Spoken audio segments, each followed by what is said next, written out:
I know thy works, and tribulation, and poverty, but thou art rich.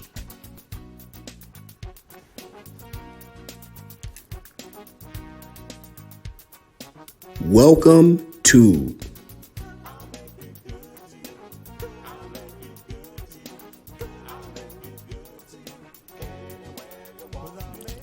the Black Excellence and Abundance Channel.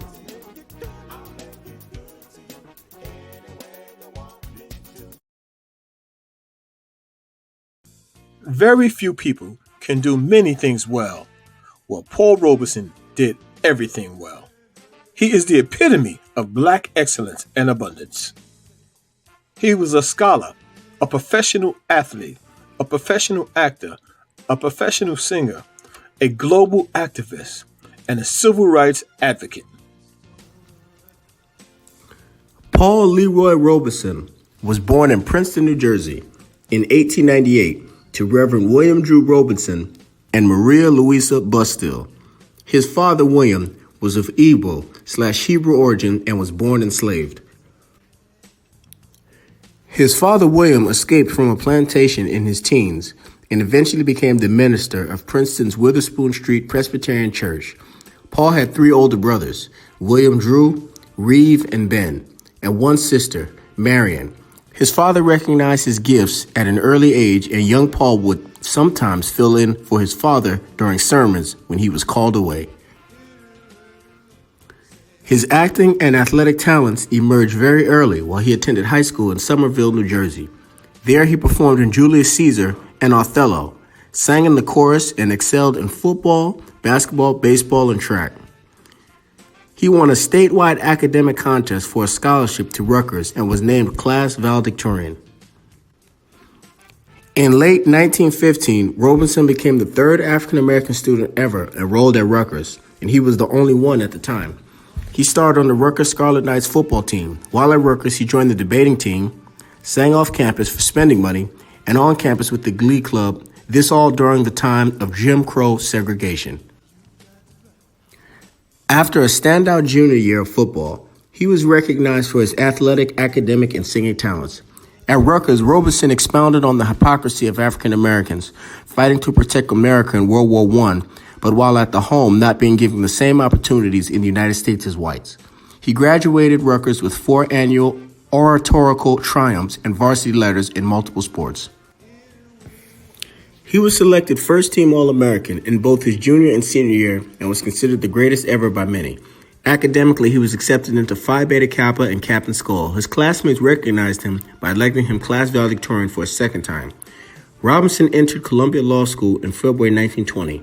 Robinson met and married Eslanda Essie Goody in August 1921.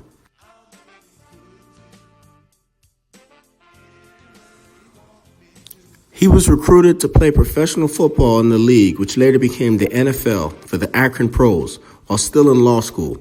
Robinson postponed school to act in a play called Taboo. He also sang in a chorus in an off-Broadway production of Shuffle Along before he joined Taboo in Britain. After the play ended, he befriended Lawrence Brown, a classically trained musician, before returning to Columbia while playing for the Milwaukee Badgers football team. He ended his football career after 1922, and months later he graduated from law school. Robeson worked briefly as a lawyer, but he renounced a career in law due to widespread racism. His wife Essie financially supported them, and they frequented the social functions at the future Schomburg Center. In December 1924, he landed the lead role in another play called All God's Children Got Wings. He later starred in The Emperor Jones and his first movie role in a silent race film called Body and Soul. Lawrence Brown and Robeson would collaborate on a concert. The pair's rendition of African-American folk songs and spirituals was captivating, and Victor Records signed Robinson to a contract. He was also a recording artist. In 1928, Robeson starred in the London production of the American musical Showboat. This is where his rendition of Old Man River became his signature song for all future performers. His performances were so well received that he was summoned for a Royal Command performance at Buckingham Palace. He reflected on his life in his diary and wrote that it was all part of a higher plan and God watches over me and guides me. He's with me and lets me fight my own battles and hopes I'll win. However, an incident at the Savoy Grill in which he was refused seating sparked him to issue a press release describing the insult, which subsequently became a matter of public debate. In early 1934, Robeson enrolled in the School of Oriental and African Studies, a constituent college of the University of London, where he studied phonetics and Swahili. His sudden interest in African history and its influence on culture coincided with his essay, I Want to Be African, wherein he wrote of his desire to embrace his ancestry. Robeson believed that the struggle against fascism during the Spanish Civil War was a turning point in his life and transformed him into a political activist. In 1937, he used his concert performances to advocate the Republican cause and the war's refugees. He permanently modified his renditions of Old Man River, transforming it from a tragic song of resignation with a hint of protest implied into a battle of hymn of unwavering defiance and a song of protest. Robeson's last British film was The Proud Valley in 1940. After the outbreak of World War II, Robeson and his family returned to the United States in 1940 to Enfield, Connecticut, and he became America's #1 entertainer. Nevertheless, during a tour in 1940, the Beverly Wilshire Hotel was the only major Los Angeles hotel willing to accommodate him due to his race, at an exorbitant rate and registered under an assumed name, and he therefore dedicated 2 hours every afternoon to sitting in the lobby, where he was widely recognized, to ensure that the next time blacks come through, they'll have a place to stay. Los Angeles hotels lifted their restrictions on black guests soon afterwards.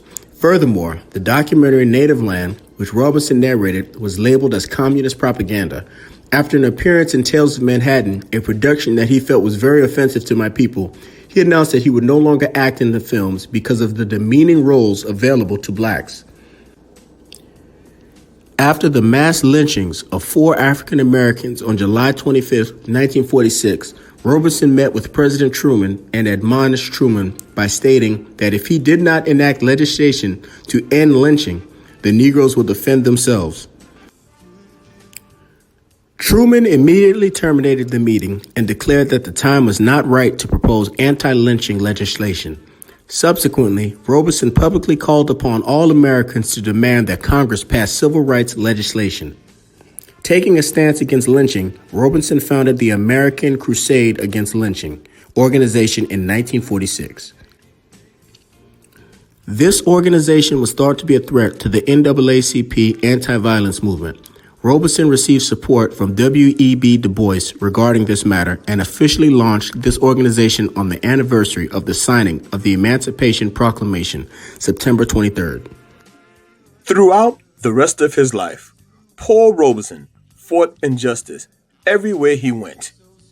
In places like Australia, the United Kingdom, China, Russia, and yes, here in the United States.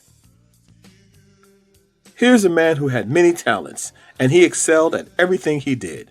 And he knew that injustice anywhere is a threat to justice everywhere.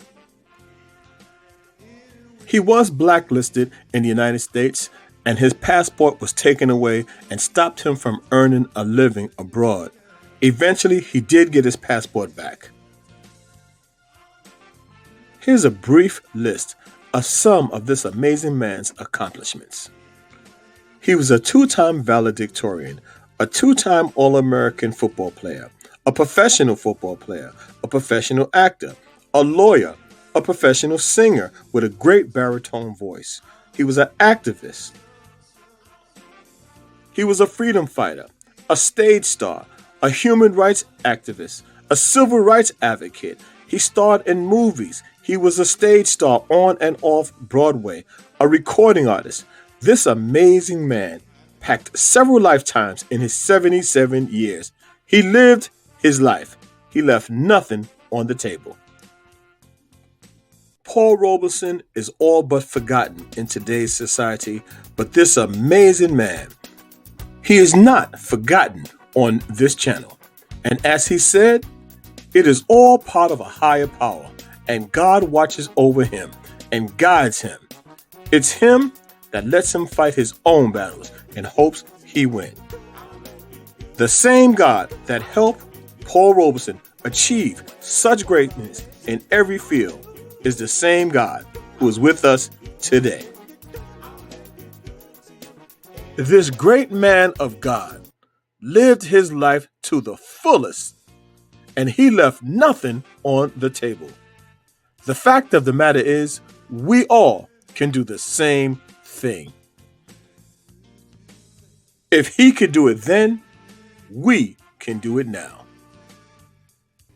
The Black Excellence and Abundance Channel, where Black history is every day.